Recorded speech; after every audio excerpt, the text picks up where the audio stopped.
Muchísimas gracias Azul por aceptarnos en esta ocasión estar aquí en el podcast, que también agradecemos mucho al Instituto de la Mujer porque nos permiten poder crear estos espacios sobre todo y visibilizar pues todo lo que las mujeres estamos haciendo desde diferentes formas, desde diferentes áreas de la vida. Entonces, pues, muchísimas gracias Azul por estar el día de hoy aquí con nosotras, que estamos muy contentas de que estés en esta edición del podcast. Así es que pues bueno, Azul Almazán, platícanos un poquito de ti, Azul. Hoy, pues primero, muchas gracias por la confianza. La verdad es que yo estoy muy contenta de estar aquí. Ya había venido una vez precisamente con el Instituto de la Mujer y fue una experiencia increíble y venir acá siempre es muy significativo y muy importante para mí.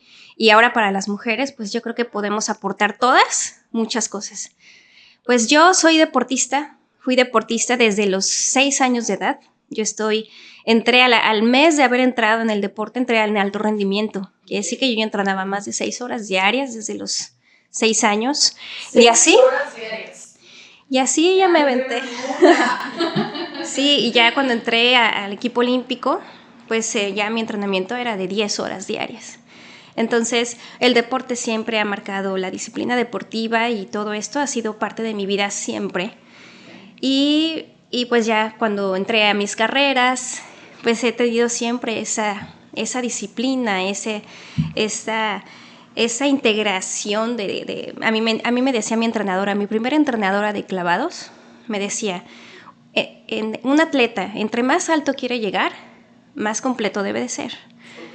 Entre más alto quieres llegar, mejores calificaciones tienes que tener, tienes que ser mejor ciudadano, tienes que ser mejor hijo, mejor hermano, porque entonces eres incompleto y los incompletos no llegan.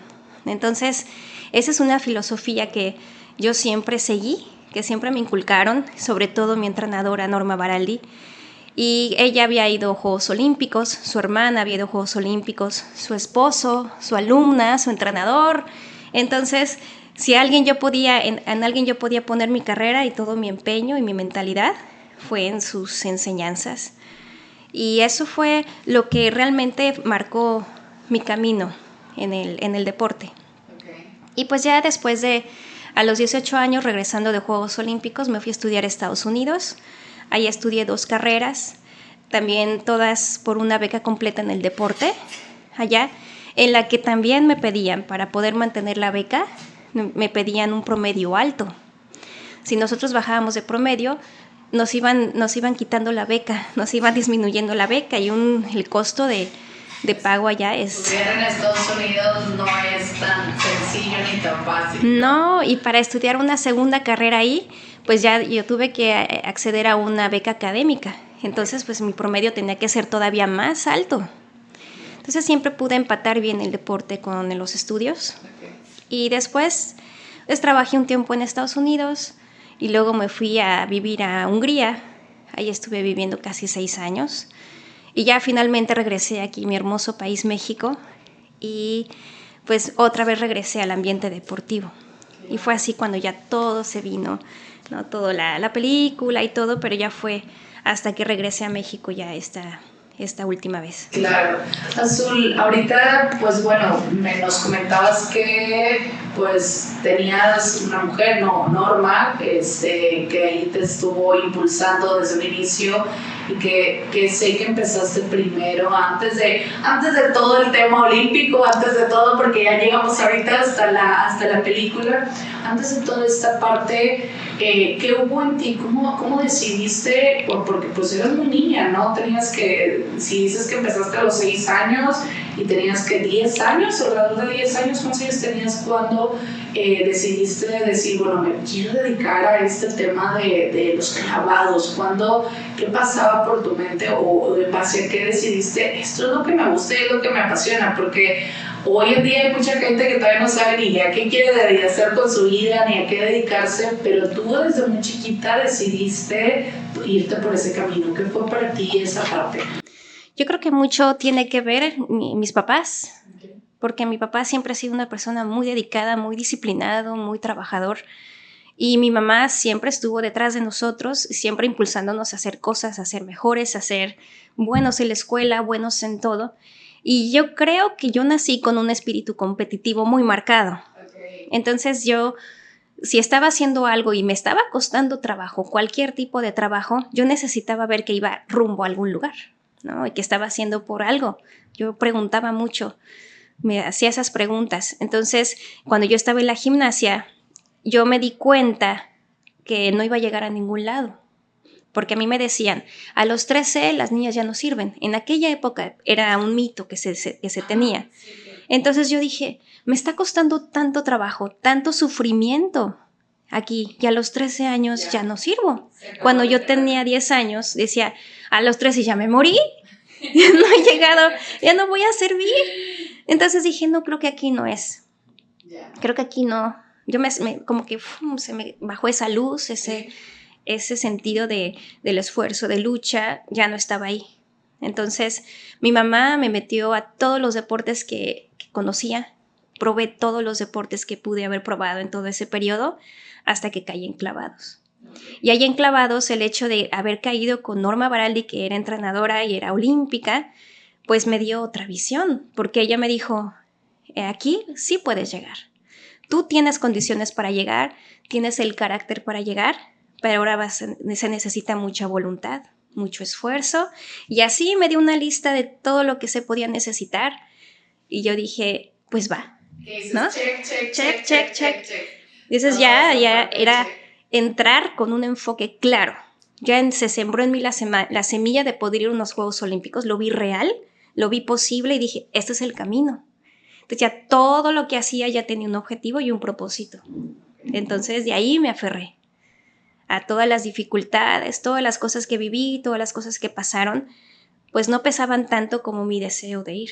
¿Qué características, porque ahorita lo dices muy fácil y todos estos checks, qué características consideras que tiene que tener pues una persona ante los Juegos Olímpicos? Porque puede ser clavadista, que si tú dices, bueno, carácter, pero ¿qué tipo de carácter? Porque hay mucha gente que de repente confunde, tengo fuerte carácter y es muy pelonera, ¿no? Y no es de algún tipo, sino ¿qué consideras que debe de tener o qué habilidades consideras que debe de tener un jugador olímpico o una clavadista olímpica? Qué pregunta tan bonita, pero primero que nada, un propósito, un objetivo claro y bien estructurado. Cuando tú tienes un objetivo bien estructurado, bien definido, puedes caracterizarlo muy bien, y esos objetivos te van a ir marcando qué necesidades necesitas tener para llegar ahí. Entonces necesitas tener una buena planeación y necesitas estar consciente de lo que vas a tener que entregar para eso. El esfuerzo físico es tremendo. El saber que vas a estar con dolor todos los días de tu carrera, vas a tener dolor, porque el esfuerzo físico en el deporte de alto rendimiento es tremendo. La monotonía de hacer repetición por años, eso también pesa muchísimo. Voluntad, decisión y saber gestionar el miedo. No quiere decir que no lo tengas, sino saberlo gestionar, porque los deportes a esos niveles pues ya meritan un riesgo mortal si lo haces mal, si te distraes, ¿no? Y siempre, sobre todo clavados, unos errores pueden causarte la muerte, golpes muy fuertes. Entonces es estar aprendiendo a gestionar ese miedo constante y el cansancio, el balancear tantas horas de entrenamiento con la escuela, con lo que vive cualquier persona, cualquier adolescente. Si para cualquier adolescente crecer es difícil por los cambios hormonales, por los cambios físicos, ahora agrégale 10 horas de entrenamiento, con miedos, con cansancio, con problemas externos al deporte. Es una carga muy fuerte que no todo el mundo está dispuesto a aceptar o seguir, a vivir. Claro. Yo le he preguntado a muchas personas y dicen, ay, no, yo, ya. Y tienen todo su derecho, están en todo su derecho. Cada quien necesita ver por su bienestar, por su salud mental y por lo que le hace feliz. Claro. Pero no todo el mundo estaría dispuesto a pasar por todos estos dolores, ¿no? Y por todas estas situaciones, que te dejan muchas recompensas, que lo borran todo, pero vivirlas es la disciplina de hacerlo todos los días, no vacaciones, no tiempo libre. Eso es otro. Ahorita yo ya lo platico bien fácil, pero sí me acuerdo cómo lo sufrí, cómo lo lloré, en verdad. Tantos días que quieres tirar la toalla, que lloras y sufres. Por ahí dices nada más para tirar la toalla en la playa, así que... Sí, aparte las injusticias, la frustración, los enojos, ¿no? Ahorita hablabas de algo muy importante. En tu experiencia, ¿hay alguna técnica para gestionar el miedo o en tu experiencia qué era lo que tú decías? Así voy a hacerle para, pues bueno, al final eres una mujer muy valiente, eres una mujer con mucha valentía que pues ha afrontado ciertos retos que ahorita nos vas a continuar con la plática. Sin embargo, para ti, ¿cuáles consideras que son esa partecita de decir, tengo este miedo y así lo voy a enfrentar? O en mi experiencia, así puedes enfrentar el miedo. ¿Qué para ti qué sería la técnica para gestionar esos miedos? En aquella época yo creo que no tenía una técnica en particular, porque en verdad me azotaban mucho, porque no nada más era el miedo a ciertos clavados que me daban miedo, porque pasaba muy cerca, porque me perdía en el aire, porque el dolor era muy fuerte si caía mal. Pero también existían otro tipo de miedos que eran mi baja autoestima, porque las cosas no siempre, sobre todo en el alto rendimiento, yo creo que la gran mayoría de las cosas te salen mal, pero con una que te salga bien, despegas como un cohete. Pero de aquí a que te salga esa cosa que te despega, pasas por muchos fracasos. Entonces, afrontar la sensación de fracaso constante es muy pesado. Y obviamente eso estás desarrollándote como adolescente, y el hecho de estar enfrentándote a fracasos constantes, a injusticias, hace que la autoestima esté por los suelos. Entonces, pues tienes yo tenía muchos miedos a muchas cosas, a que las cosas no me salieran bien, a que lo que pensara la gente de mí, lo que pensara mis papás, mis entrenadores, que no cometer errores graves. Todas esas cosas que parecen triviales, pero a esas edades pesan mucho. A eso sí, a la edad que sea, porque realmente pues cada persona enfrenta sus propios retos y pues definitivamente todos siempre tenemos retos, miedos ahí en el inconsciente o en el consciente ahí, sí. Entonces... Y a esa edad pues yo estaba prácticamente sola, porque tenía que aprender a buscar mis propias herramientas. Sí teníamos de repente acceso a un psicólogo, pero realmente no era algo que se acostumbrara y yo no tenía tanta confianza porque no estaba tan bien regulado, no estábamos acostumbrados, entonces yo sentía mucha desconfianza de hacer eso, porque sentía que todo lo que contaba de repente ya todo el mundo lo sabía, me juzgaban de cosas que yo pensé que eran confidenciales. Entonces, en esa época yo no contaba con ese apoyo en mi corazón ni en mi mente. Entonces todo lo tenía que hacer yo solita. Pero ahora ya sé que hay muchísimas herramientas, empezando por aceptar que el miedo no es malo. El miedo está ahí para protegerte y para hacerte una alerta de que tengas cuidado, pon atención, aprende a regular estas cosas. Entonces el miedo es el mejor amigo, pero hay que saber cómo y en dónde colocarlo. Entonces, si tienes miedo a muchas cosas es, ¿por qué me está dando miedo? Entonces, buscas una mejor preparación en ese aspecto, una mejor visualización. Hay unas técnicas de visualización muy importantes y muy efectivas que utilizamos en clavados. Y pues también trabajar mucho con nuestro sistema reticular, el que nos ayuda a filtrar la información de acuerdo a lo que nosotros pensamos de nosotros mismos.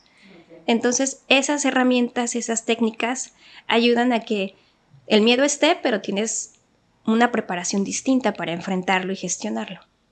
Digamos, visualizabas, pero ¿qué visualizabas? Porque por ahí luego de repente dicen, oye, a lo mejor visualizabas desde, casi siempre van a lo positivo, ¿no? Sí, ya hiciste el mejor clavado, llegaste a la meta, pero también en algún momento dices, pues también visualiza que no vas a tener la mejor condición y que vas a tener un reto y que sales de igual forma a flote. Para ti, ¿cuál consideras qué técnica nos podrías compartir como para enfrentar ese tipo de miedos, de retos, de visualizaciones? Pues una lección muy grande, ahorita que tú lo comentas, nosotros tendemos a hacer eso, ¿no? A pensar tanto, ¿qué haré si me caigo, cómo reacciono y cómo me levanto? Pero A mí la campeona olímpica de clavados, que se llama Julia Pacalina, ella tiene 5 medallas olímpicas y fue mi roomie en Houston. Entonces yo viví con ella 5 años. Desayuné, comí y cené con ella, dormí en el mismo cuarto, entonces yo aprendí de ella.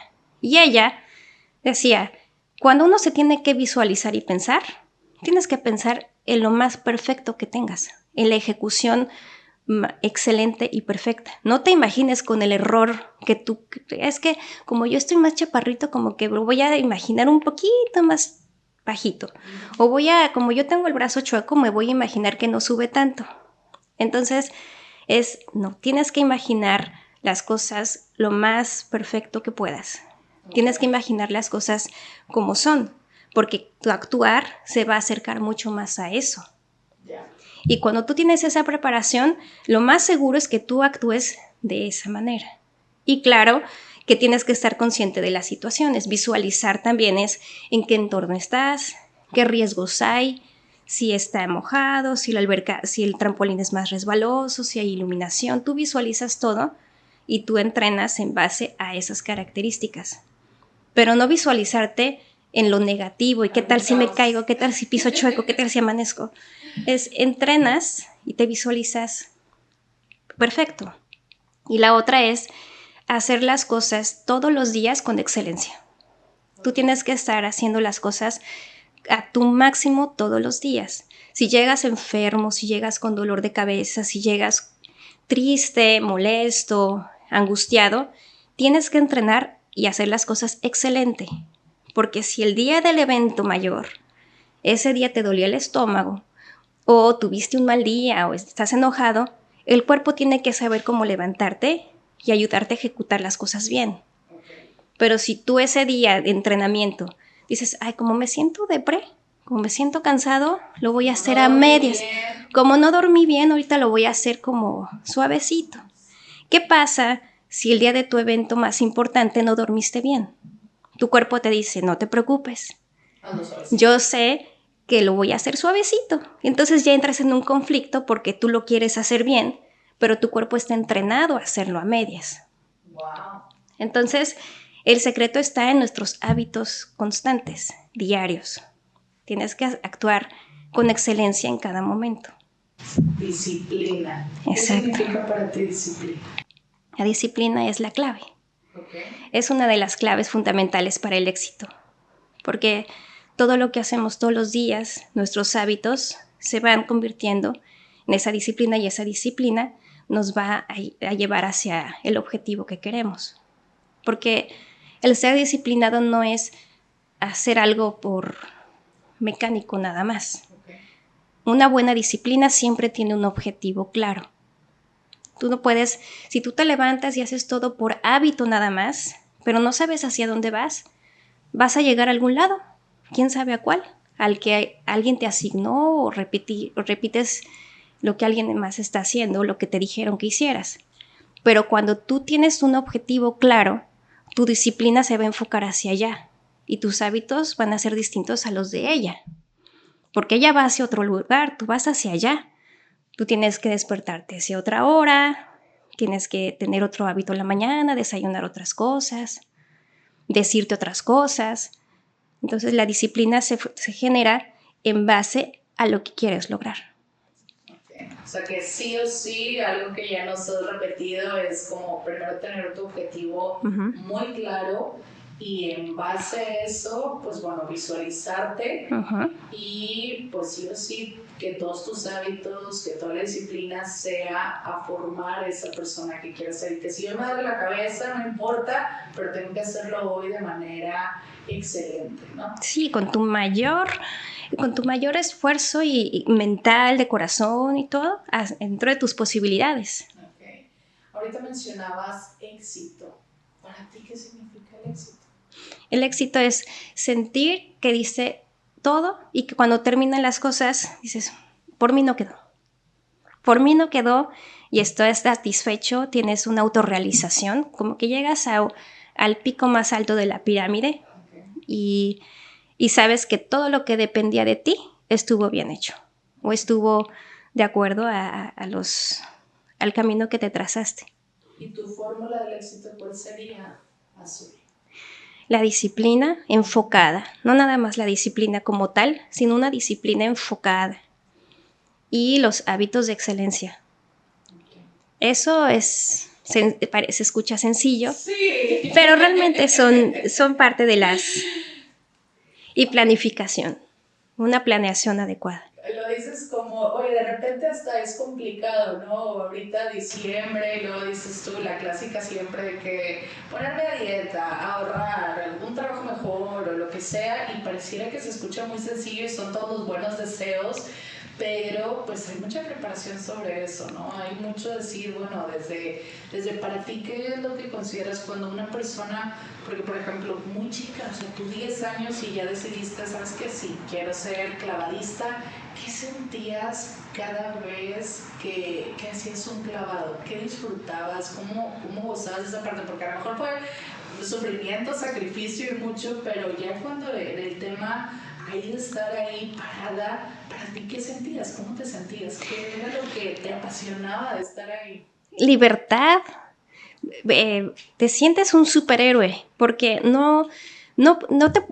Es muy... Yo cuando hablo sobre clavados, digo, la entrada al agua desde la plataforma de 10 metros, cuando caes al agua de clavado y sabes que entraste bien, así, ¡wow! La sensación no te la puedo explicar, que algo que tal vez me puedas entender, porque no existe en el mundo natural, ¿no? Sí. Entre nosotros, en lo que, en el vivir normal de todos, caminar, ir a la escuela, no existe esa sensación. Entonces es único lo que se siente al entrar al agua desde la plataforma y entrar de clavado bien, es una sensación única en la existencia, ¿no? El entrar del agua, el control de sentir hasta qué punto entra el agua, la burbuja que se genera, el sonido que genera, ¿no? La sensación en todo el cuerpo de las burbujas, es una sensación única. Y el estar en el aire, sentir que puedes controlar tu cuerpo a esas alturas, es hermoso, es placentero, vale todo. Entonces, cuando yo tiraba clavados, todos los días saberme, sobre todo de plataforma, era una sensación de poder y de placer y de fortaleza que no la cambiaba por absolutamente nada. Claro que había clavados que me daban tanto miedo que decía, ¡ay, no! Uno, pedía que hiciera nada más uno y ya. Y hasta la fecha me paro en un edificio, me asomo y digo, y si hubiera agua me aventaba. Sí. Y se siente la misma libertad, ¿verdad? Sí, digo, sí, podría aventarme sin problema de aquí, si hubiera agua profunda. Sí. Ahora sí vamos a empezar con algún tema que no es tan bonito, pero que obviamente fue un gran reto para ti en la parte de, porque pues me imagino que has tenido muchos retos, yo creo que todos los días es un reto con esa parte de ser disciplinada, con esa parte, vemos que bueno, hubo en la parte de los Juegos Olímpicos por ahí algún tema de un entrenador y hubo ahí una historia que bueno, pues más al ratito conoceremos y nos compartirás, pero tu mayor reto, para mí sería dos, tu mayor reto en la parte personal, ¿cuál consideras que ha sido? Y el mayor reto que has tenido en los Juegos Olímpicos, ¿cuál ha sido? Tocando ese tema en particular, pues yo creo que no fue uno, fueron muchas cosas combinadas, porque cuando lo estaba viviendo yo era menor de edad y no tenía idea de que esas cosas existían. ¿Cuántos años tenías? Cuando empecé, pues 14. Entonces, cuando empieza todo esto, pues ni siquiera sé que existe y no sé cómo manejarlo.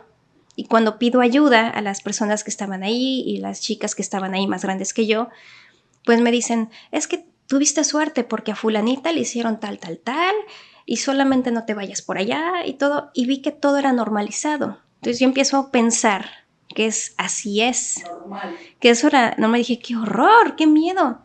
Entonces empiezo yo a generar como una autodefensa con dientes y colmillos para protegerme, porque de lo que se vive allá adentro. Claro. Pero el hecho de estar cerrado en un cascarón viviendo todo eso, pues me oscureció demasiado. Me hizo una niña muy oscura, siempre a la defensiva, y sobre todo me desquitaba con las personas que más amaba, porque cuando llegaba a ir a mi casa, que no era muy seguido, pues ahí era donde me portaba grosera, porque aquí en el ambiente deportivo yo no hablaba con nadie. No podía hablar con nadie, no quería hablar con nadie, y todo me lo callaba. Entonces todo lo tenía guardado aquí en mi mente. Y cuando llegaba a un entorno donde yo me sentía un poquito más segura, es cuando empezaba a sacar todo, pero lo sacaba lo primero que había en mí, que era pura oscuridad. Entonces era grosera, era dura y ruda. Y entonces mis papás luego, yo creo que confundían un poco que la adolescencia, ¿no? O que estaba cansada. Y como yo no les decía nada de nada, pues y dentro de mi pensamiento juvenil y adolescente decía, y entonces seguía todo ahí adentro.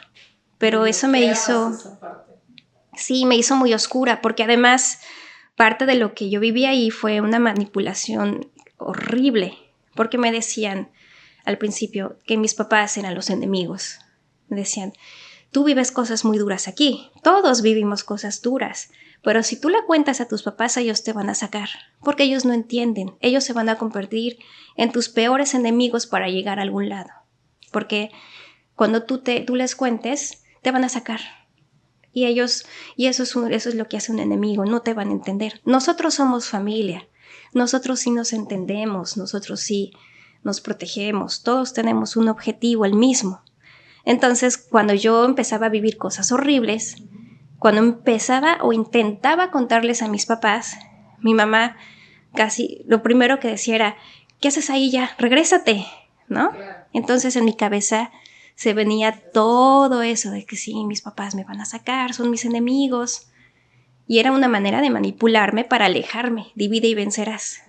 Entonces, pues yo en mi juventud, en mi inocencia de aquella época, pues me alejé de mis papás y no conté nada de nada. Entonces eso hizo que pues mi oscuridad y mi dolor fuera más duro, ¿no? Porque no lo podía compartir, no lo podía externar. Y entonces eso pues fue acumulándose durante muchísimos años. Y cuando ya tuve la edad suficiente, cuando ya pasó todo esto de la demanda, etcétera. Que justo era lo que te iba a preguntar. ¿Qué te hizo? Porque hay una famosa carta, ¿no? Hay una famosa carta de 7 páginas, no sé qué tan cierta o no sea, porque por ahí comentan que, bueno, hubo una famosa carta de 7 páginas de Yo Acuso. ¿Qué te hizo decir, ok, callo este problema, callo esta situación que estoy viviendo, pero qué te hizo decir, sabes qué, sí, voy a escribir, porque sabemos que la escritura es magnífica para soltar cosas, para sacar cosas que tenemos por ahí guardadas? ¿Qué te hizo poder dar ese switch? Te lo pregunto porque a lo mejor hay muchas mujeres como tú que no necesariamente están en las Olimpiadas, pero que también están o estuvieron en alguna situación así y por muchos años se quedan calladas y llegan a algún momento en el que puedan volver a sacar eso, ¿no? ¿Qué para ti, cómo lograste poder escribir todo eso y poder decir, sí, escribo esta famosa carta de 7 páginas? Pues yo regresaba de Juegos Olímpicos y lo primero que hice regresando de los Juegos Olímpicos fue encerrarme en mi cuarto y no salir para nada, ni hablar con mis papás. Me encerré en un hoyo de oscuridad, pero ya me sentía segura. Dije, aquí ya nadie me alcanza, nadie me toca, nadie nada. Pero me encerré y luego empezaron, me mandaron unos periodicazos, que así les decían en aquella época, atacándome porque no regresaba. Yo me quería ir a Estados Unidos, pero ya no estaba haciendo nada para irme. Yo lo que quería era guardarme en un capullo y no salir nunca. Y me empezaron a decir que yo era indisciplinada, que yo nada más estaba buscando el dinero, que empezaron a calumniar sobre toda mi vivencia en el deporte. Y mi papá y mi mamá empezaron a preguntarme por qué alguien me estuviera atacando así. Y por qué no quería regresar a entrenar ahí al Comité Olímpico. Claro. Entonces yo no decía nada hasta que estas calumnias iban aumentando. Entonces me armé de valor y le dije a mis papás, ¿quieren saber por qué no quiero regresar? Porque era mucha la insistencia. Y dije, no quiero regresar porque ahí viví esto, y empecé a contarle yo a mi papá y a mi mamá lo que yo viví. Mi mamá pues lloró, mi papá tenía ganas de matarlos a todos, pero después de pensarlo muy bien, de razonarlo todos como familia, mi papá me dijo, bueno, ¿sabes qué? Pues vamos a contestar todas estas calumnias con una carta. Entonces empecé a hablar, mi papá me ayudó a la redacción, entonces yo empecé a hablar, a llorar, a decir, y mi papá empezó a escribir todo lo que yo le iba diciendo, y esa carta de 7 páginas se mandó a todos los periódicos en respuesta a las calumnias que me habían hecho. Y entonces ahí fue cuando destapamos toda una cloaca, porque era la primera vez que alguien hacía algo así. Que hablaba de un tema y así tan abierto. Entonces sí fue algo terrible, que fue destapar todo un sistema. Entonces vino los trancazos ahora sí, porque tú hablas, pero de repente no sabes todo lo que se te viene por hacerlo. Claro. Entonces me fui vetada de México, ya no pude regresar a los Juegos Olímpicos de Atenas. Fue realmente desgastante, humillante, fue horrible haberlo hecho, pero creo que era algo que se tenía que hacer. Yo ya estaba fuera, ya no regresé al Comité Olímpico. Dije, bueno, puedo hacerlo porque estoy aquí con mis papás. Por lo menos estoy aquí guardada, ya no estoy sola ahí. Estoy aquí, me sentía protegida, me sentía segura y dije, eso es algo que se tiene que hacer. En ese momento, pues todo estaba en juego, ¿no? O sea, antes de escribir la carta, yo creo que para ti pasaron muchísimos pensamientos de qué hago, si pasa esto, qué va a suceder, etcétera. Pero como todo estaba en juego, pues no decidiste callar.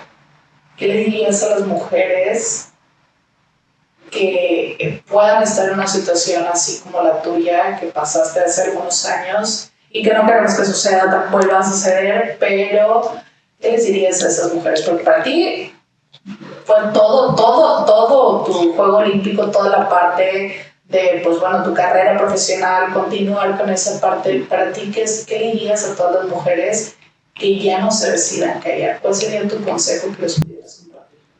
Es que, mira, ahí pasan muchas cosas. En aquella época, hace 24 años, fue abrir una cloaca de cómo era el sistema.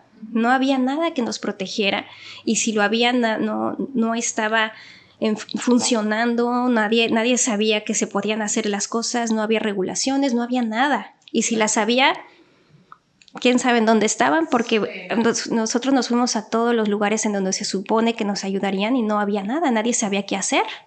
Nadie sabía cómo manejarlo, cómo gestionarlo, y había muchas represalias, había muchas amenazas. Era un sistema enfermo, horrible. Pero hoy en día ya no es así.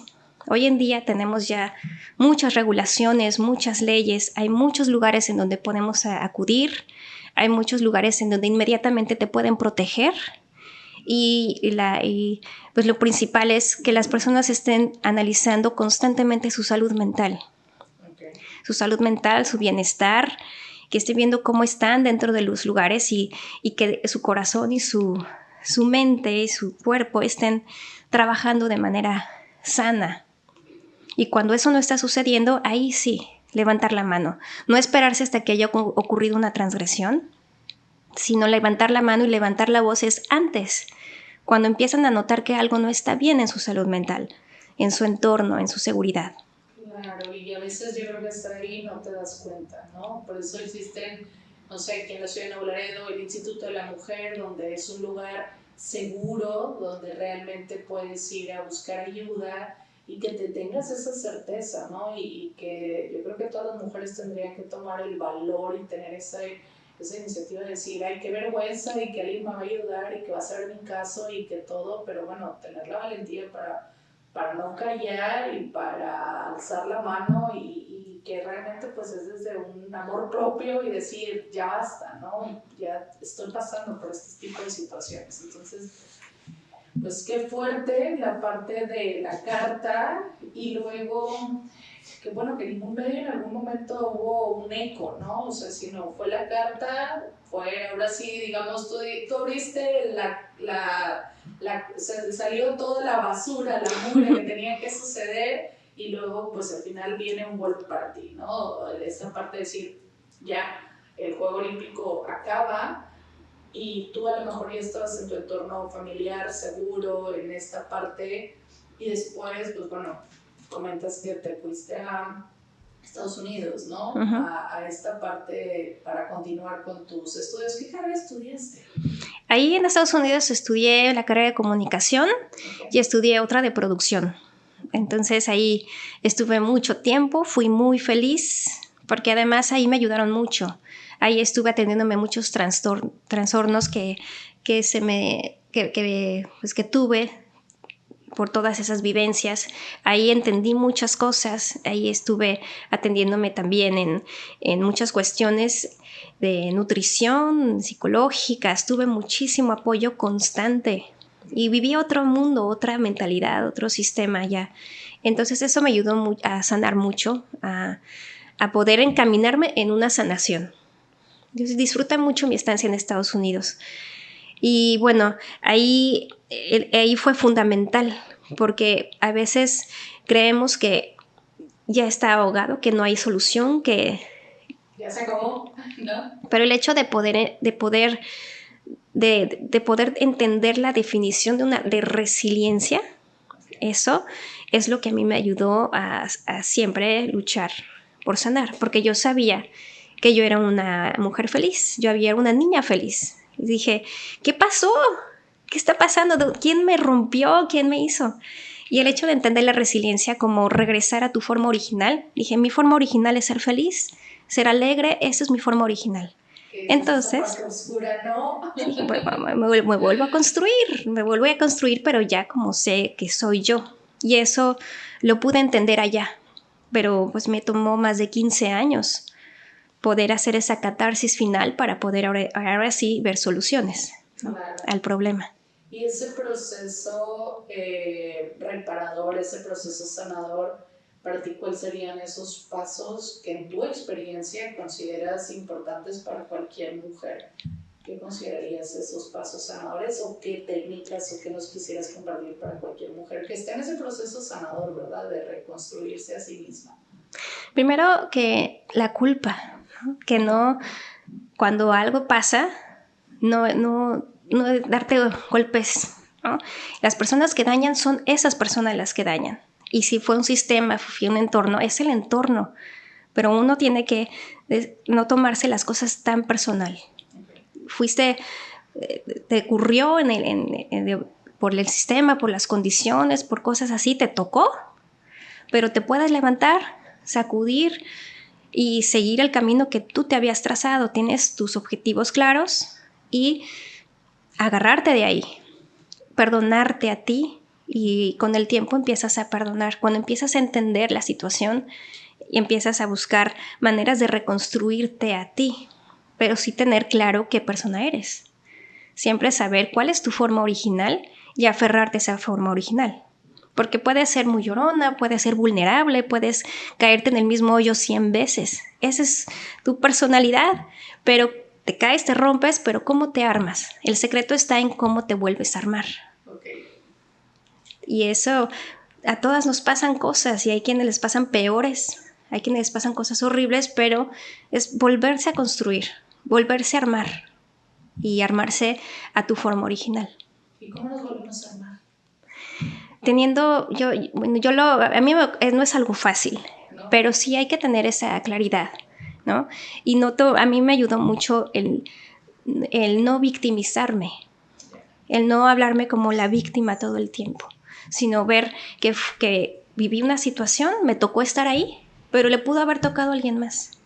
Entonces ya me tocó, ya está ahí. ¿Ahora qué hago al respecto? O sea, no quedarme atrapada en esa situación dolosa y me hicieron y todo, sino ver, ok, ya está, ¿ahora qué hago yo? ¿Qué me toca hacer a mí? ¿Cómo me salgo de ahí? ¿Cómo hago las cosas para ahora yo salir y tomar mi propio camino? Las riendas de mi vida de nuevo. hago, ¿no? Y no es fácil porque el dolor y la culpa, y es que a lo mejor fui exagerada, a lo mejor es que tuve un poco de... Sí, bueno, ya, salió, fue horrible, sucedió. Ahora, ¿qué haces tú? ¿Cómo sanas tú?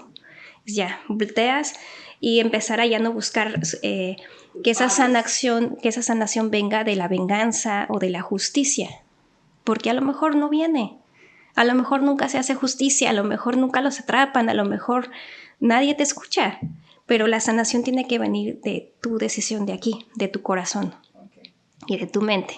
La decisión de salir adelante tiene que venir de tu corazón, no de algo externo o consecuencia de la justicia, ¿no? Como a lo tradicional que todo el mundo se espera o esperamos, ¿no? Que si me hacen algo, que a esa persona también le duela igual que me duele a mí, ¿no? Entonces Sí. sería irte a ese viaje de introspección para poder reconstruirte y poder tener otra visión de lo que en realidad eres y es decir, bueno, si yo soy siempre esa niña feliz, pues bueno, voy a trabajar hasta con mi niña interior y bueno, para poder llegar a ser esa niña feliz que siempre he sido y que siempre voy a ser, ¿no? Y que si hay una situación externa que no nos marque, ¿no? Que podamos salir adelante. Hay una frase muy bonita que la he escuchado toda mi vida, pero nunca la había escuchado con tanto valor y con tanta belleza, que dice, el sol sale para todos. Entonces, puedes estar atrapado en una situación y es que yo quería ese puesto, es que tienen que ser acá. Dices, pero el sol brilla para todos. Si no te sale, si está ocupado, volteate hacia allá. Volteate hacia allá, volteate hacia allá. El sol brilla para todos. La caída. ¿Qué te inspiró llegar a hacer esta película hace 2 años? ¿Qué te inspiró a llevar a decir, bueno, voy a hacer una historia acá y compartirla con los demás? Porque tampoco no es fácil. A lo mejor dices, ya sucedió hace tanto tiempo, era una niña, era una adolescente, a los 14 años sucedió ese tema. Y luego ya a lo mejor dices, bueno, regreso otra vez a vivir ese proceso de reestructurarme, de volver a ser yo a mi esencia. Pero bueno, ¿qué te inspiró? ¿Qué te hizo? ¿Qué te impulsó? Decir, va, voy a hacer una película o bueno, vamos a empezar con esta película de la caída. No, bueno, no, si yo cuando me habló Carla, eso fue en el 2016. Okay. En el 2016 me contactó Carla porque me dijo que ella quería hacer una película con un tema deportivo. Entonces, que se le había ocurrido después de haber visto una revista de clavados, dijo, investigó, leyó mi carta, leyó todo y dijo, me preguntó, oye, ¿y si hacemos tu historia? ¿Y si la hacemos así? Y entonces yo le dije, no, yo le dije de entrada, ay, no, porque si hace 24 años, bueno, hace 20 años que levanté la voz me fue tan mal y recibí, y eso que fue en los medios que había, ¿no? Dije, ahora imagínate en pantalla grande. Dije, no, me van a matar. Claro. No, imagínate así. Y dije, no. Me dijo, es que ya no estás sola. Es diferente. Antes estabas tú con tus papás luchando por esto sola y te dejaron sola. Pero ahora ya no estás sola. Vienes con muchísimas mujeres, muchísimas instituciones, un grupo enorme que te respalda y te protege. Y lo que te pase a ti nos pasa a todas. Y lo que te hagan a ti nos lo hacen a todas y todas te vamos a defender y te vamos a cuidar porque todas dentro de nuestros terrenos estamos siendo afectadas y nos estamos arriesgando igual que tú en nuestras carreras. Te dije, vamos a hacerlo, esto va más allá de ti, vamos a hacerlo juntas. Y entonces eso me inspiró a hacerlo y lo que tratamos de hacer fue crear un patrón, no nada más contar una sola historia, sino hacerle algunos ajustes para poder mostrar un patrón de abuso y acoso para que más personas, hombres y mujeres, pudieran identificarse con el patrón y pudieran identificarse con la situación. Y la película es más bien una película que habla sobre esa evolución en lo que se vive cuando tú estás dentro de eso y también habla sobre la liberación. ¿Qué se hace? Ahí no se ve la justicia, ni hay venganza, ni caen los malos, ni nada, pero sí hay una sanación, ¿no? Y es la clave de todo esto. ¿Qué pasa contigo? ¿Qué haces tú? ¿Qué decides hacer tú al respecto? ¿Qué eliges? ¿Qué eliges hacer tú al respecto? Sí, que es fundamental. Pues muchísimas felicidades por la película, muchísimas felicidades por el proyecto. y que realmente puedas, que tomaste otra decisión de valentía para decir, va, volvemos a alzar la voz, vuelvo a, porque no es fácil regresarte a algo que en algún momento dolió demasiado y que dices tú, bueno, voy con el proceso de sanación y luego otra vez le vuelvo a atizar acá esta herida o a poner limoncito a esta herida que en algún momento, pues bueno, siempre se queda la cicatriz. Ahí está, es una herida, ya está cicatrizada, pero ahí está marcada, ¿no? Entonces, pues muchísimas gracias por compartirnos esta historia y por compartir a muchas mujeres, porque sé que eres inspiración para muchas desde disciplina, desde trabajo, desde que salgan adelante y que no sea con el tema de venganza, sino con el tema de sanación, de elegir para ti misma. ¿Y qué sigue? ¿Qué sigue para ti? ¿Cómo te ves? ¿Qué estás trabajando adicional? ¿Qué es lo que estás buscando para...? Porque veo que eres muy competitiva, entonces, ¿qué es lo que estarías buscando para ti?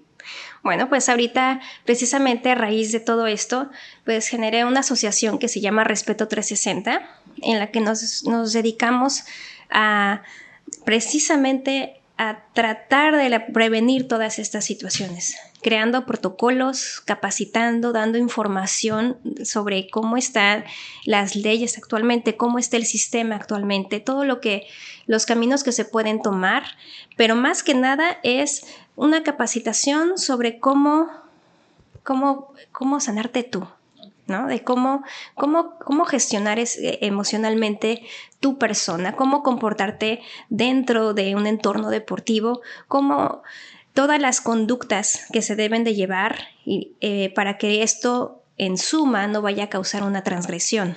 Entonces, más que nosotros hacer una cacería de brujas o señalar, nos dedicamos más bien a ayudar a entender el aspecto conductual. A señalar todas esas conductas que pueden llegar a ser tóxicas y peligrosas dentro de un entorno deportivo. Y todo y de dónde vienen, para que las personas que entran al entorno deportivo, o no nada más al deportivo, sino en un entorno social, que sepan cómo gestionarse a sí mismas para poder protegerse, para poder proteger a los demás y que el ambiente sea sano para todos. Entonces es una labor muy, muy difícil, pero es una labor muy bonita, porque dentro de las investigaciones que hemos hecho, casi la mayoría de las personas que agreden o que violentan ni siquiera sabían que lo estaban haciendo. Ni siquiera no tenían idea de que sus acciones eran dañinas. ¿Por qué? Porque así fueron educados, porque así es su cultura, porque así los enseñaron sus papás en sus generaciones, eso determinaba su personalidad. Entonces, no podemos nosotros estar señalando con tanta violencia a las personas que se comportan como fueron educadas. Entonces, es más bien ayudarlos a entender cómo debemos todos comportarnos de una forma de respeto para no contaminar el ambiente en donde estamos todos. Entonces es como cambiar un poquito el discurso y invitar a todos a proteger al otro para protegerse a sí mismos.